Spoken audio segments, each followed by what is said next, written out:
Bonjour à toutes et à tous, soyez les bienvenus pour ce tout nouveau numéro d'Azur et Riviera. On vous emmène aujourd'hui en exclusivité dans les coulisses de cette 46e édition du Festival international du cirque de Monte-Carlo. C'est une date anniversaire puisqu'il fête ses 50 ans. Suivez-moi.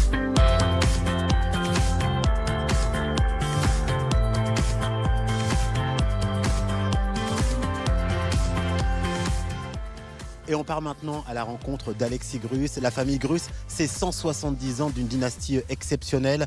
C'est 3 générations sur scène, notamment avec la plus jeune, je crois qu'à 8 ans, et qui est déjà une écuyère émérite. La tradition, perpétuer la tradition familiale, c'est important pour vous, Alexis Grus? Écoutez, comme je le dis, moi je suis un obsédé du présent et je suis un obsédé du geste. Et je l'écris, celui qui maîtrise le geste. S'il ne le retransmet pas au moment même où il est en mesure de l'exécuter, ce geste est perdu à jamais. Et le cirque, le Festival de Monte-Carlo, est un énorme exemple de transmission de gestes, de paroles, de tout. On pourra venir vous applaudir justement durant ce festival. Le festival qui fête ses 50 ans, tout comme la compagnie La Folie Grus. C'est 2 anniversaires. Ça serait plaisir que ça soit comme moi. Non, parce qu'on est nés la même année, on est nés en 74 tous les deux, avec comme point commun la piste. Vous êtes une famille illustre, connue à travers le monde entier. Si vous deviez revenir sur un moment important de votre carrière, de votre longévité, ce serait lequel? C'est bien sûr avoir été nommé clown d'or par son Altesse Sérénissime le Prince Régnier. C'est quelque chose d'émouvant. Et moi, j'ai une définition de l'art qui est incontournable, le travail effacé par le travail.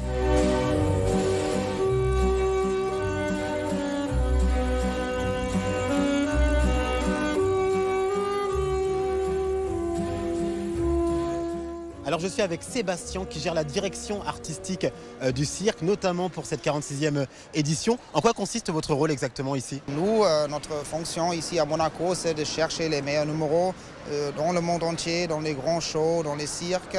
On dit toujours les numéros les meilleurs du moment circassienne et on va les réunir tous les ans ici au plus grand festival du cirque du monde. Alors pour cette année, on a invité plus de 160 artistes venant de 19 nations différentes. Alors c'est quand même beaucoup et on a vraiment parcouru la planète pour trouver les meilleurs. Pour trouver les meilleurs, et d'ailleurs vous allez les célébrer avec une compétition. Il y a 3 prix qui sont remis. Comment s'organise la compétition? Oui, en fait, le festival, c'est pas seulement un spectacle grandiose, c'est aussi une très très grande compétition. Le plus grand festival du cirque, toujours, depuis sa création. Et en fait, il y a les prix principaux, qui sont les clowns de bronze, les clowns d'argent, plus les clowns d'or. Et on invite tous les ans les grands directeurs du spectacle, les producteurs, les professionnels du spectacle, pour qu'ils vont juger dans 4 spectacles. Premier show qui joue 2 fois et deuxième show qui joue aussi 2 fois. Alors les artistes ont 4 fois pour se présenter et là le jury fait son choix. Il y a une grande discussion aussi avec Altesse et le mardi soir il y a la grande soirée de gala avec la remise des prix bien sûr.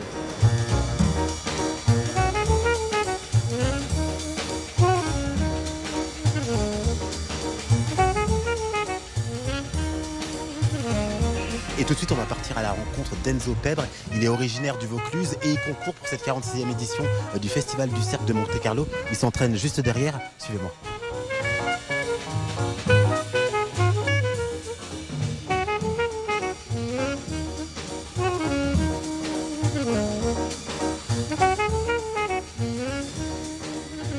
Alors on est avec Enzo Pebre qui sort à peine des répétitions. C'est un enfant du Sud, un enfant du pays, puisque tu es originaire du Vaucluse. Est-ce que ça te fait quelque chose de particulier d'être ici aujourd'hui pour cette nouvelle édition du Festival du cirque de Monte-Carlo? Bah ouais, ça me fait vraiment super plaisir d'être ici parce que comme vous le dites, je viens d'ici, je viens du sud de la France et c'est vraiment, c'était un rêve d'enfant d'être ici. Moi depuis tout petit, je regarde le festival et je me dis peut-être qu'un jour ce sera moi. Et bah c'est moi aujourd'hui et je suis vraiment très heureux. Donc tu es un expert de l'acrobatie au cerceau. C'est quoi le plus difficile dans cette pratique? Le plus difficile dans cette pratique, je pense que c'est toutes les figures de force parce que ça demande beaucoup d'endurance et beaucoup de répétitions. Moi, je répète beaucoup pour faire ces figures-là, mais je dirais ça et le risque de la blessure ou de la mort parce que mine de rien, des fois on monte très haut et ça fait peur. Qu'est-ce qu'on peut te souhaiter pour la suite, Enzo? Bah, je sais pas trop, gagner un clown, un junior. Eh bien, c'est tout le mal qu'on te souhaite. Merci Enzo d'avoir répondu à nos questions. Puis je rappelle que tu concours pour cette 46e édition du Festival du Cirque de Monte-Carlo.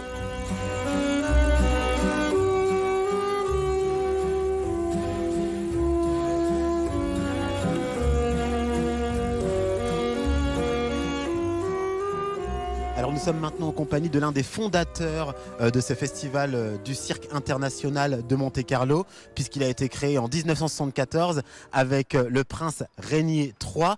Comment vous est venue l'idée de la création de ce festival?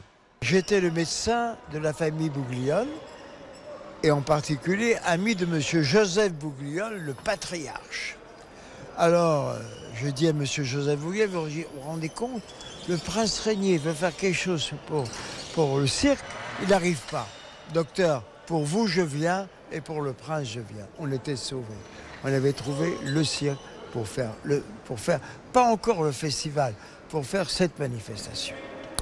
Et puis après, il fallait trouver quelque chose à faire et je propose à son Altesse de faire un vrai festival avec 4 spectacles de sélection et le final. Et ça a été un grand succès. C'était entre Noël et Jour de l'An, décembre 1974. Nous sommes dans la 50e année. Qu'est-ce qu'on peut souhaiter au festival pour les futures années? Vous savez qu'il y a eu une grande évolution. Il y a de moins en moins d'animaux. Mais la princesse Stéphanie a rendu le plus grand hommage à son père en maintenant les animaux sauvages au cirque. Vous verrez au festival un numéro de lion. Vous verrez au festival des éléphants.